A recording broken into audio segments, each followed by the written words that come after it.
Hi poetry lovers, welcome to my channel Bella Poetry.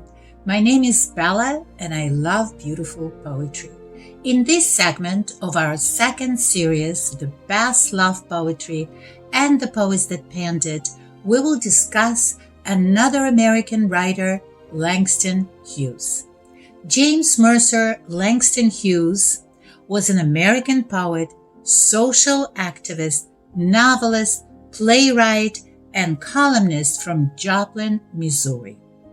One of the earliest innovators of the literary art form called jazz poetry, Hughes is best known as the leader of Harlem Renaissance. James Mercer Langston Hughes was born on February 1st, 1901 in Joplin, Missouri.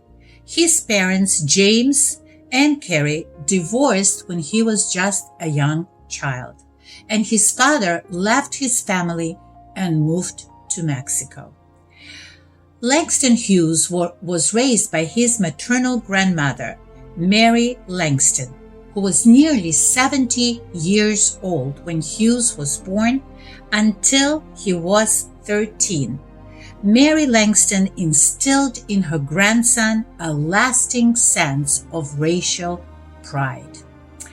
After the death of his grandmother, Hughes went to live with his family friends, James and Auntie Mary, for 2 years. Later, Hughes lived again with his mother, Carrie, in Lincoln, Illinois. So we can see that his childhood was filled with instability and he was kind of moved from home to home. But luckily, his formative years he spent with his grandmother, who took a really good care of him and gave him a good background. His mother, when he moved with her in Lincoln, Illinois, she was remarried when he became an adolescent. The family moved to Fairfax neighborhood of Cleveland, Ohio, where he attended Central High School. His writing experiments began when he was young. While in grammar school, Langston Hughes was elected a class poet. He stated that he thought that the reason for him being elected a class poem because of the stereotype about African Americans having rhythm that many teachers had at that time and children as well. And he wrote, "I was a victim of a stereotype.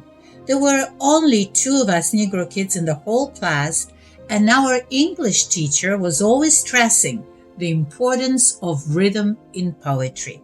Well, everyone knows except for us that Negroes have rhythm, so they elected me as class poet." During high school in Cleveland, Hughes wrote for the school newspaper, edited the yearbook, and began to write his first short stories, poetry, and dramatic plays. His first piece of jazz poetry, called When Sue Wears Red, was written while he was still in high school. Hughes had a very poor relationship with his dad, which was not surprising since he left the family when he was very, very young. He lived briefly with his dad, in spite of that, in Mexico in 1919 when he was 18 years old. Upon graduating school in June 1920, Hughes returned to Mexico to live with his father, hoping to convince him to support his plan to attend Columbia University to study writing. Hughes later said that prior to arriving to Mexico, I had been thinking about my father and his strange dislike of his own people. I didn't understand it because I was a Negro and I liked Negroes very much. His father had hoped Hughes will study engineering abroad, and Hughes was interested in studying writing. Finally, they reached a compromise, and in order to receive the financial support from his dad, he agreed to study engineering while pursuing writing on the side. So his father provided his tuition, and he left his dad after more than 1 year of staying with him. While in Columbia in 1921, Hughes managed to maintain B+ average in all his classes. He published poetry in Columbia Daily Spectrum under a pen name.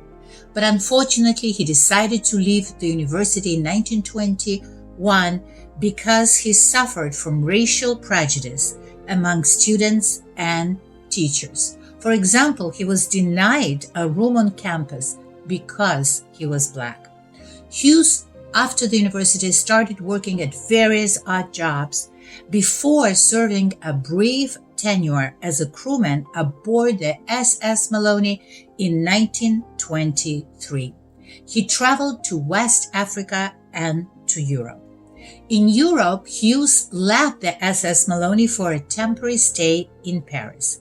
There he met and had a romance, fell in love with a woman whose name was Anne-Marie Cousset, a British educated African from a well-to-do Gold Coast family. And they corresponded, but eventually the Marie Cousset decided to marry another man, a Trinidadian lawyer. So this romance came to an end. In November 1924, Langston Hughes returned to U.S. to live with his mother in Washington, D.C. After a sordid, odd job, he gained an employment as a white-collar official in 1925 as a personal assistant to historian Carter G. Woodson at the Association of the Study of African Life and History. But the work demanded a lot of his time, so he decided to quit and started working as a busboy at the Wardman Park Hotel, which gave him a lot of time to write. And he was extremely prolific. Hughes' first book of poetry, called The Weary Blues, was published in 1926.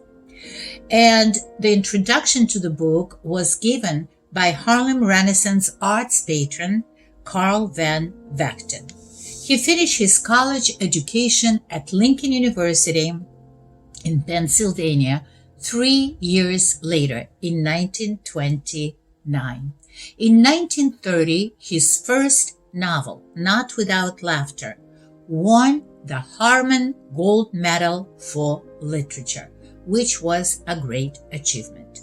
Hughes, who cited Paul Dunbar, Carl Sandburg, and Walt Whitman as his primary influences to write, is particularly known for his insightful portrayals of Black life in American towns from 1920s to the 1960s. He was extremely prolific, as I already said.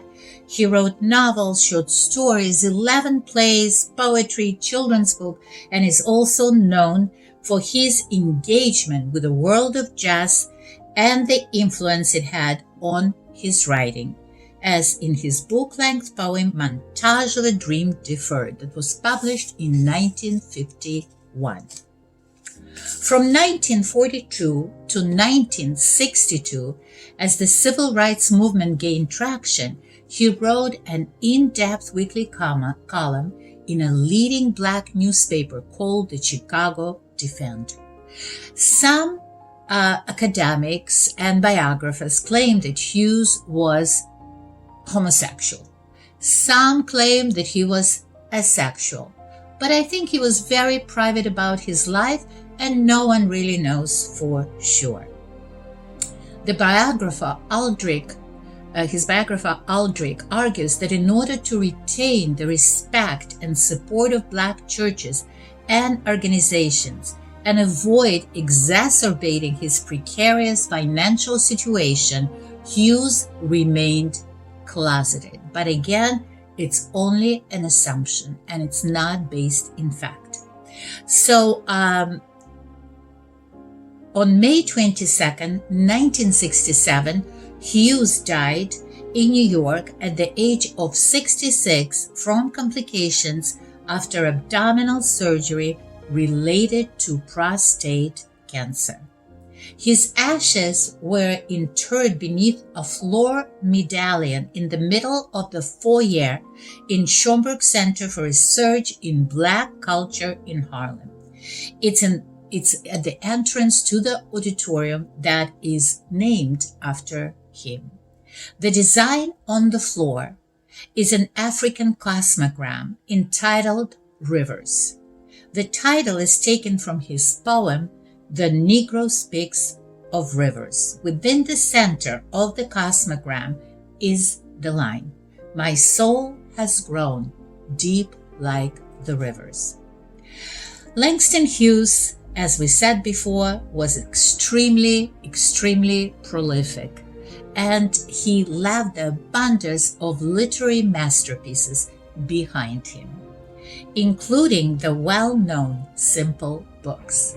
I will read to you a couple of his quotes. The first one is, "Freedom is just frosting on somebody else's cake, and so must be till we learn how to bake." And the second one, "Life is for the living, death is for the dead. Let life be like music, and death a note unsaid." Beautiful. And we will read two of his poems. The first one is called To the Black Beloved. "Oh, my black one, thou art not beautiful, yet thou hast a loveliness surpassing beauty. Oh, my black one, thou art good, but thou hast a purity surpassing goodness.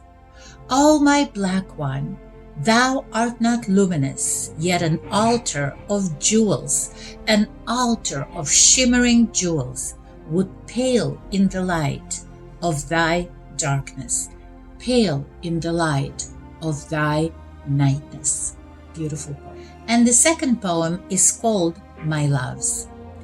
"I love to see the big white moon a-shining in the sky. I love to see the little stars when the shadow clouds go by. I love the raindrops falling on my rooftop in the night. I love the soft wind sighing before the dawn's gray light. I love the deepness of the blue in my Lord's heaven above. But better than all these things, I think, I love my lady love." And with this poem, we come to the end of this segment. In our next segment, we will discuss the life and the love poetry of another wonderful American poet who produced very humorous and interesting poetry, very unique. His name is Ogden Nash. Thank you so much for visiting Bella Poetry Presents. Don't forget to like and subscribe. Your support is extremely important to us. Have a wonderful day. Bye-bye.